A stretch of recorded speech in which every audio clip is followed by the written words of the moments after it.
तर मित्रांनो, भारत आणि बांगलादेश या संघात पाहिलं तर T20 वर्ल्ड कप स्पर्धेपूर्वी सराव सामना खेळला गेला, ज्यात 11 खेळाडूंबाबत काही गोष्टी स्पष्ट झाल्या.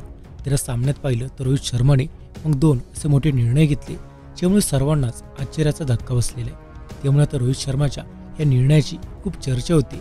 मग आता हे सर्वांना जाणून घ्यायचे 5 जूनला भारताचा आयर्लंड विरुद्ध सामना असणार आहे. मग त्यावेळी सुद्धा रोहित शर्मा असेच मोठे निर्णय घेणार का? तर मग याचबद्दल सविस्तर माहिती आपण या व्हिडिओत पाहणार आहोत. त्यामुळे हा व्हिडिओ तुम्ही शेवटपर्यंत नक्कीच पहा. जर चॅनेलवर नवीन असाल तर खाली लाल बटन दाबून आत्ताच चॅनेलला सबस्क्राईब करा. तर मग रोहित शर्माने घेतलेल्या 2 मोठ्या निर्णयांपैकी पहिला निर्णय पाहिला तर यात खरं तर विराट कोहली सराव सामना खेळू शकला नाही. तर याचं कारण थकवा असल्याचं भारतीय कॅप्टन रोहित शर्माने सांगितलं. रोहित शर्मा म्हणाला, विराट कोहली कालच इथे आलेला आहे. लांबच्या प्रवासामुळे तो थकला होता, त्यामुळे सराव सामना तो खेळू शकला नाही. अतिरिक्त यात पहिला मोठा निर्णय म्हणजे यशस्वी जयस्वालला संघात न घेणे. खरं तर यशस्वी जयस्वाल संघात तर आहे, पण त्याला संधी ही मिळाली नाही. त्याच्याऐवजी संजू सॅमसनने रोहित शर्मासोबत सामन्यात सुरुवात केली होती. त्यामुळे येणाऱ्या सामन्यात यशस्वी जयस्वाल ओपनिंगसाठी उतरणार नाही का, असा प्रश्न विचारण्यात आला. त्यावर रोहित शर्माने याचं थेट उत्तर दिलं नाही, पण संघाच्या क्रमवारीबद्दल त्याने सांगितलं. तर मग अशात संजू सॅमसनला ओपनिंगला आणण्याचा निर्णय पाहत सर्वच जण आश्चर्यचकित झाले. मग अशात पुढील सामन्यांमध्ये सुद्धा संजू सॅमसनलाच संधी मिळते का, हेच पाहण्यासारखे. त्यामुळे रोहित शर्माचा हा एक मोठा निर्णय होता.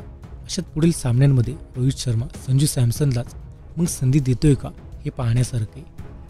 तर आता दुसरा मोठा निर्णय पाहिला तर खरं तर रोहित शर्माने फलंदाजी कमकुवत होण्याबद्दल काही महत्त्वाच्या गोष्टी सांगितल्या. त्यात दुसरा मोठा निर्णय होता ऋषभ पंतला 3ऱ्या क्रमांकावर खेळवण्याबद्दल. तर मग या ऋषभ पंतला 3ऱ्या क्रमांकावर खेळवण्याबाबत रोहित शर्मा म्हणाला की पंतला संधी देण्यासाठी हे पाऊल उचललं गेलं, तर आम्ही वास्तव्यात फलंदाजीचा क्रम कसा असेल याबद्दल अजून ठरवलं नाही. तर या व्यतिरिक्त गोलंदाजांनी चांगली कामगिरी केली, सर्वच जण खुश आहोत. ज्या पद्धतीने गोष्टी घडल्या त्यामुळे मी खुश आहे. हर्षदीपने जेवढे सामने खेळले त्यातून त्याच्याकडे असलेली प्रतिभा त्यांनी दाखवून दिली. तर डेड ओव्हरमध्ये गोलंदाजी करण्याची प्रतिभा ही त्याच्याकडे. तर आज त्याने उत्तम गोलंदाजी करत चेंडू टाकत स्विंगही केला. तर मग आम्हाला परिस्थिती कशी असेल हे बघावं लागेल आणि त्यानंतरूनच कोणती संघाची रचना बरोबर असेल ते पाहावं लागेल. तर कोहलीच्या जागी पंतला संधी दिल्यामुळे आता अनेक जण आश्चर्यचकित झालेत, कारण चाहत्यांना हा देखील एक धक्का होता. तर मग बांगलादेश विरुद्ध झालेल्या सराव सामन्यात विराट कोहली गैरहजर होता, त्यामुळे 3ऱ्या नंबरवरच फलंदाजीसाठी ऋषभ पंतला उतरवलं. तसेच यशस्वी जयस्वालच्या ऐवजी संजू सॅमसनला ओपनिंगसाठी बोलवलं गेलं. त्यामुळे अशात रोहित शर्मा मग पुढील सामन्यांमध्ये कोणते मोठे निर्णय घेतोय हे पाहण्यासारखे.